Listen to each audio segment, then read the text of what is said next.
Hello again. My name is Esmeralda Gonzalez, and my job today is to explain to you how I am applying the positive psychology and science of happiness when it comes to resilience. So, this is my journal. Uh, they asked me to do four major benefits. So, the course got me to do research, which that was amazing. That I love doing research. Number one, I took the resilience test. So that was very good, the resilience test. And I got an idea on what I can work on to improve because I knew I was resilient, but I had some, with the COVID, I had like wounded issues of resiliency. So I learned that my adrenaline would tend to rush as if I was in stress. So what I was happening is when I would have to go do my job because I'm a behavior therapist during COVID, my adrenaline was kicking in more cortisone. I was getting more stressful. So my sugar levels were going up. And rather than it being fun, it was not feeling fun. So I learned that the 20-second rule, which is, moving up and down, that really helped me a lot. And learning, and yes, that I was resilient, but that I needed more grounded information, the same way I needed more grounded resilience as to connect the dots. Example, I was feeling stressed out when I was ready to go to work. Once I found out that I would have to compensate, that I would have to compensate for how I was feeling, that really helped me understanding this. So I would have to compensate by starting early, and I learned that I was, what I was doing to myself. I needed to change the way I was thinking, my thinking process. I was feeling it. Rather than feeling calm, I was agitated. And so once I understood that my adrenaline, rather than feeling happy, like, when it wasn't going that way. Those were the major benefits for me. And that has helped me a lot. So how do I use the applied psychology with individuals? Well, I'm a coach. Again, I'm a behavior therapist, but I've had to learn how to use this methods to coach this one person that I met. And I needed to understand, how the mind tends to be your best friend, and it will mirror whatever it is that you want to hear. When I understood that, and then when Brock explains further that our mind is plastic, not elastic, that made a lot of sense to me. So if when I was feeling stress and my body chemistry was releasing neurotransmitters that were not helping me at all. And so whenever I would feel that my heartbeat, then I would start getting kind of like warm. I would say, no, Emerald, don't do that. Okay, so that is how I begin to inform people. Okay, first I listen. Okay, so this is I'm discussing this with this one person. He's a truck driver.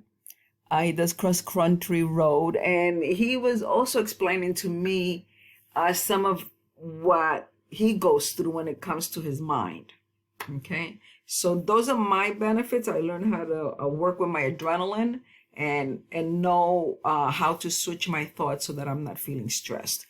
And again, the person I'm working with, we talked about three things. It was grounded optimism. He also had emotional problems, flexibility, how to switch his mind. The other piece was how to be grateful. So, okay, so with grounded optimism, what we came up was that I listened. He got a good job. He switched his career. He's got a new car. But he's still not content. He did admit that he has learned helplessness. So the client I am coaching, he's a truck driver. We talked about keeping things positive in spite of all the situations. He talked about his relationship with his mom and how she was so negative about his relationship with his wife that he had to make a decision and leave his mom's house and find another place to live with his wife and his stepdaughter.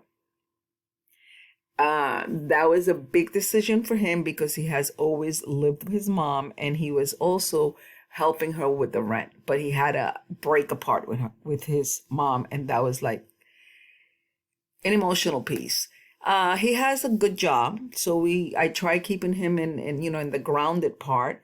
I tried to get the picture on what he was trying to tell me, so I had to listen a lot. Again, the fact that he admitted, one, that he had negative thoughts, and two, that was learned. That was really good, because that's like telling me that he believes he can heal himself. I asked him if that was a pattern, and he admitted that was a pattern. He recognized it. I asked him if he knew when it would happen, that he would get like that, like negative or get really stressed. Um, he says that he realized it, but it was just like, he had already thought of it and done the reaction of, yelling, screaming, or just storming away from his mom. And so, no, he does not know how and when it starts.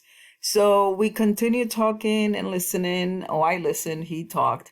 I asked him if he was willing to learn more about his resiliency by taking a test like I did and learning more about his brain, how his brain operates. Oh, he loved that. He said yes immediately. The next time, so we're going to have to take, I sent him tapes immediately. Once we finished our conversation after discussing this here part, his emotional flexibility, because he was not having it. He wanted his mom to come and apologize to him. So I explained to him that I started a positive psychology in 2020, that I have used the material that has helped me professionally. I mean, understand the tapes and how I started. And, although I'm a behavior therapist, I needed to learn how to apply this. And so one of the first things I did was, again, to listen, to let him know, to understand that it was an emotional piece that he was talking to me. I also understood that he had somewhat grounded resilience. And first, that he needed to understand why. Again, first, you need to understand why you agree with the theory and how you plan to keep practicing it as to gain energy and well-being, to stay tuned. So you need to stay tuned for the next time. So in other words, so I was telling him, okay, like, this is what I'm doing, positive psychology. If you want, I'll send you tapes so you can learn what I'm learning. And I'll definitely send you tapes on grounded resilience through neuroscience, so that you can understand how you're thinking. And then we'll take it from there. We'll start working on how that can help your well-being, because that has given me a lot of energy. The other thing is, since the problem was with the mom, to me, I just prefer to just grab what he's saying, which that's how I was taught, which, oh, wow, you have grounded resilience. That's wonderful. Wow, this must be really emotional. So you don't want to forgive, you want her to forgive you. So again, this is just too young for me to be giving him all the program. So we went into recognizing that he was grateful. Okay. We ended the conversation on the phone, admitting that he will have to take small wins, and he can start by understanding that he has a choice on how he can turn off and turn on this feeling about how he and his mom are not talking, and how he wants her to come and apologize. So by giving him access to the tapes that I have found in YouTube and about neurotransmitter and Tal Ben-Shahar and Martin Seligman and some of my forms that I got from Brocco, from my coach, to begin him, to start him in the right path of thinking of himself. Once I hung up and I sent him the videos, I invited him to take part in this field. I mean, to understand that a lot of people are really suffering from the traditional psychology where we just look at the negative and not even understand that we definitely have we have our neuroscience, our way of thinking that can help us. Those are the main things that I am working with this one, with this one client. And this is what I'm applying. So thank you very much. I appreciate all I've learned. Thank you. And this is it. And I'd like to go ahead and stop the recording. Let's see where we can do this.